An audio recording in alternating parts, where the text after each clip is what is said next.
Nintendo! Hey everyone! Welcome back to another boss guide. My name is Chrono, and today we're going over Rashok. This was easily one of my favorite bosses to test in Aberrus, on both Heroic and Mythic.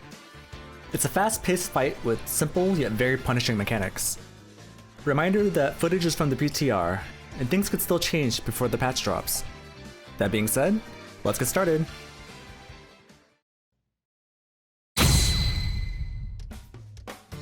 The tank mechanic is Wrath of Jarun, which is a series of 3 hard-hitting attacks that are a combination between Flame Slash and Earthen Crush.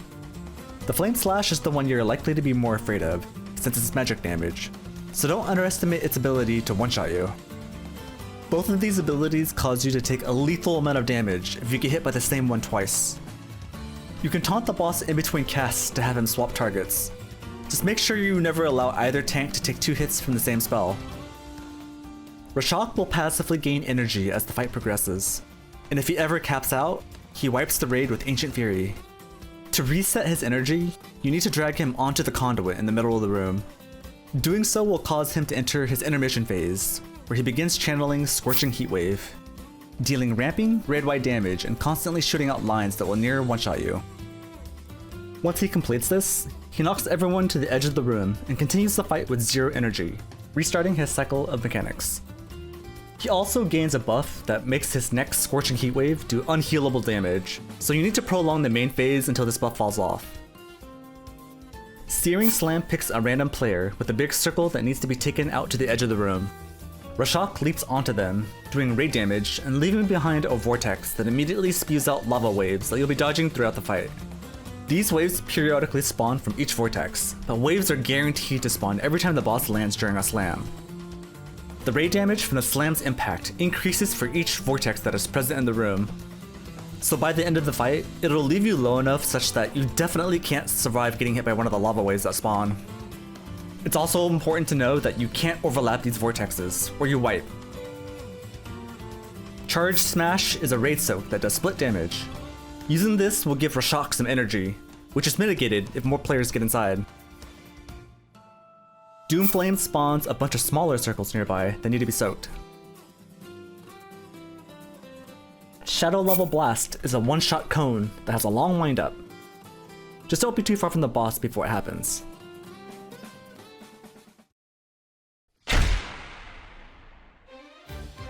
Shortly after pulling the boss, a random player will be picked by Searing Slam, so make sure it's nowhere near the middle of the room to make it easier to dodge the waves. Next up is the Raid Soak. More people soaking minimizes the amount of energy the boss gets. Afterwards are the Small Soaks, followed by another Slam, so try to place it on the edge again, ideally next to the previous one. There's one more Raid Soak for this phase, followed by the 3rd and final Slam of P1. This cone casting is the cue for pulling him to the center to begin the intermission, as Rashok is about to cap out on energy. There's a lot of raid damage during this cast. It lasts 30 seconds, so the healers need to make sure there are a handful of cooldowns ready to deal with it.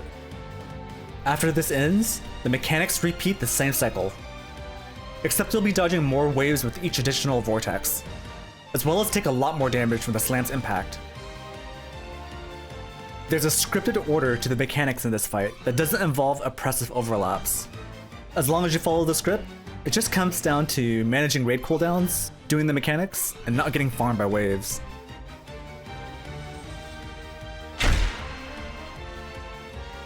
On Mythic, Rashok will periodically spawn 2 orbs of Shadow Flame energy at random locations in the room.